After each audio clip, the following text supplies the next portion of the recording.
Why importance alone can't start a task. You know the deadline. You know the stakes. You know exactly what happens if this doesn't get done today. And still you are sitting there, staring at the same 3 words on the screen, unable to move. This is not laziness. This is not a lack of caring. This is the central paradox of the ADHD brain. Knowing something matters and being able to start it are 2 completely separate systems, and in your brain, they are not wired together. The neurotypical brain treats importance as fuel. Deadline approaches, urgency rises, action follows. Your brain does not run on importance. It runs on interest, novelty, challenge, and urgency stacked together. And when none of those are present, importance alone cannot turn the key. This is not a motivation problem you can think your way out of. It is a documented difference in how the ADHD brain regulates dopamine around tasks that matter but don't stimulate. Understanding that difference is where getting unstuck actually begins. The dopamine mechanism behind the freeze. Here is the mechanism stated plainly. Task initiation is powered by dopamine, and the ADHD brain has a measurable dopamine regulation deficit in the prefrontal cortex, the exact region responsible for turning intention into action. A neurotypical brain releases dopamine in anticipation of completing a task, even a boring one, because the brain predicts a future reward. The ADHD brain does not generate that same anticipatory dopamine signal for delayed or abstract rewards. A tax form due in 3 weeks produces almost no neurochemical response, no matter how many times you tell yourself it's important. This is why urgency, not importance, becomes the ADHD brain's primary lever. A deadline 5 minutes away creates a surge of adrenaline that substitutes for the missing dopamine, and suddenly the task becomes possible. This is not an excuse. It is a documented neurological pattern, and once you see it clearly, you stop blaming your character for a wiring difference in your brain chemistry. Task initiation is its own executive function. Task initiation is its own executive function, distinct from planning, distinct from caring, distinct from intelligence. You can build a flawless plan, understand every consequence of not starting, and still sit frozen at the starting line, because the part of the brain responsible for converting a plan into a first physical action is impaired independently of the parts responsible for judgment and insight. Neuropsychologists call this the initiation deficit, and it explains a pattern almost every ADHD adult recognizes.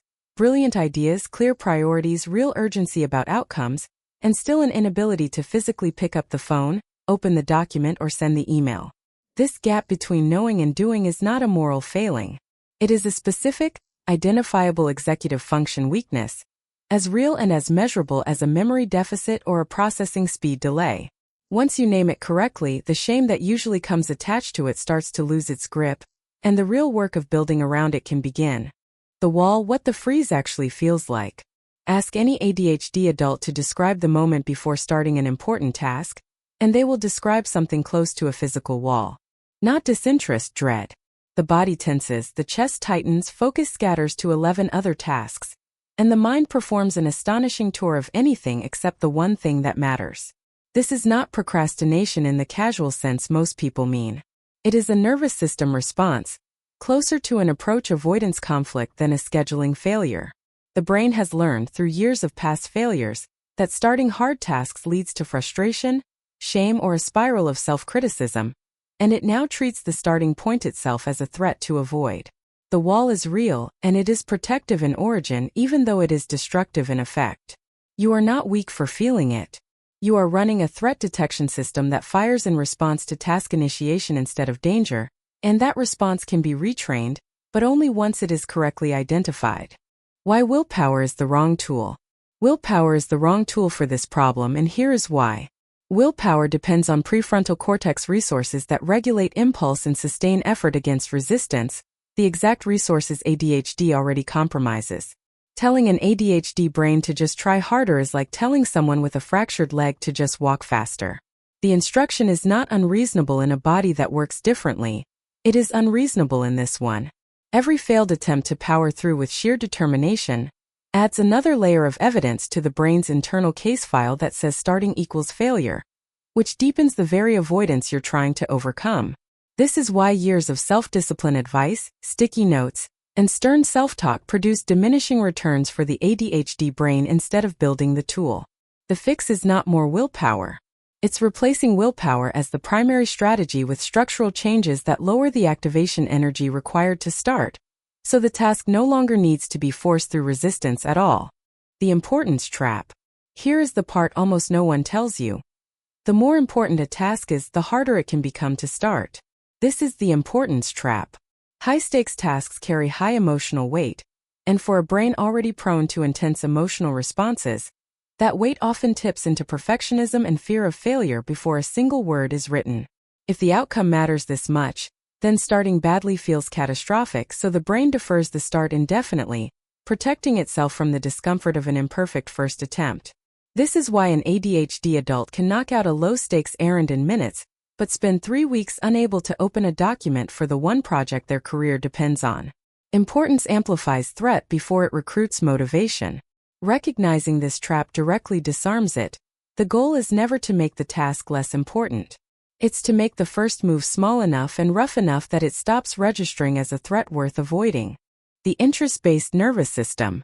ADHD has been accurately described as an interest-based nervous system, and that description does more explanatory work than almost any other single phrase in the field. Interest, challenge, novelty, and urgency are the 4 conditions under which the ADHD brain reliably activates, and importance is conspicuously absent from that list. This is not a character flaw. It is the operating specification of a differently wired attention system. A task can be objectively critical to your finances, your health, or your career and still generate zero internal pull if it contains none of those 4 ingredients. The practical implication is significant. Instead of fighting your nervous system by demanding it respond to importance the way it was never built to, you engineer the missing ingredient into the task itself. Add a timer for urgency, add a game element for challenge, add a new location or method for novelty. You are not tricking yourself. You are speaking the actual language your brain responds to. The avoidance loop that locks it in.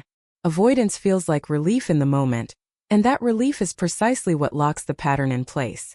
Every time you avoid an important task, the anxiety attached to it drops instantly, and your brain logs that outcome as a successful strategy, reinforcing the exact behavior that is quietly costing you the most.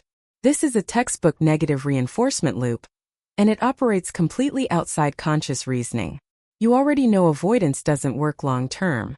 Your nervous system does not care what you know. It responds to what relieves discomfort right now. Over time, the avoided task grows larger in your mind, the anxiety around it compounds, and starting becomes even harder than it was the day before. Breaking this loop requires interrupting it at the physiological level, not the intellectual one. Brief, low-stakes contact with the task, repeated often enough that the nervous system relearns that approaching the task does not produce the catastrophe it has been predicting. Why external structure works. External structure works because it borrows executive function your brain cannot reliably generate on its own, and there is no shame in that. It is simply how this brain type functions best.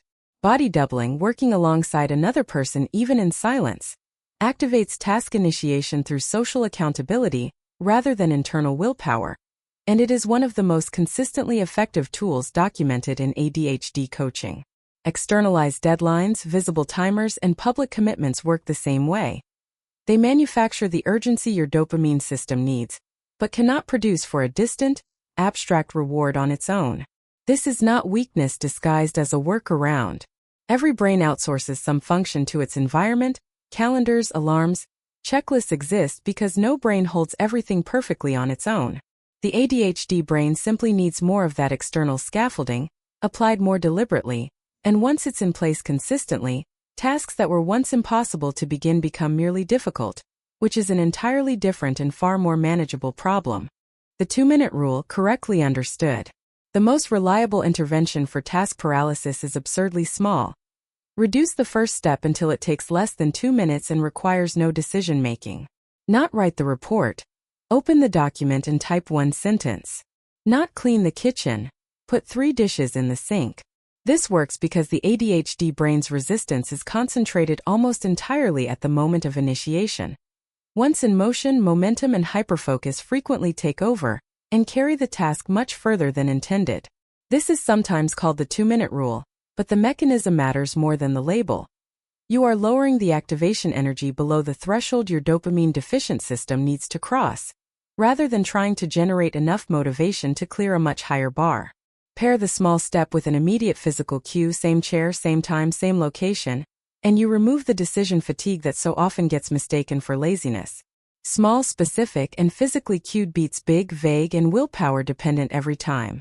Building a system for the brain you actually have. None of this means abandoning ambition or lowering your standards for what you can accomplish. It means abandoning strategies built for a brain you don't have. The goal is not to become someone who starts tasks the way a neurotypical brain does. The goal is to build a system, external structure, urgency, novelty, and small entry points that works with your actual dopamine regulation instead of against it. This reframe changes everything downstream. Every time you use a timer, a body double, or a 2-minute starting ritual, you are not cheating or compensating for a deficiency. You are correctly matching your strategy to your neurology, the same way anyone with a physical difference chooses equipment built for their body rather than someone else's. The shame that so many ADHD adults carry about needing these supports comes from measuring themselves against the wrong standard. Measure against what actually works for your brain, and the entire relationship to starting difficult, important work begins to change. This is mechanical, not moral. You are not lazy, undisciplined, or broken. You have a documented, measurable difference in how your brain regulates dopamine around delayed and abstract rewards, and that difference explains precisely and consistently why importance alone has never been enough to make you start. Every failed system in your past failed because it demanded motivation your brain does not generate on command, not because you didn't want it badly enough. The path forward is not more willpower.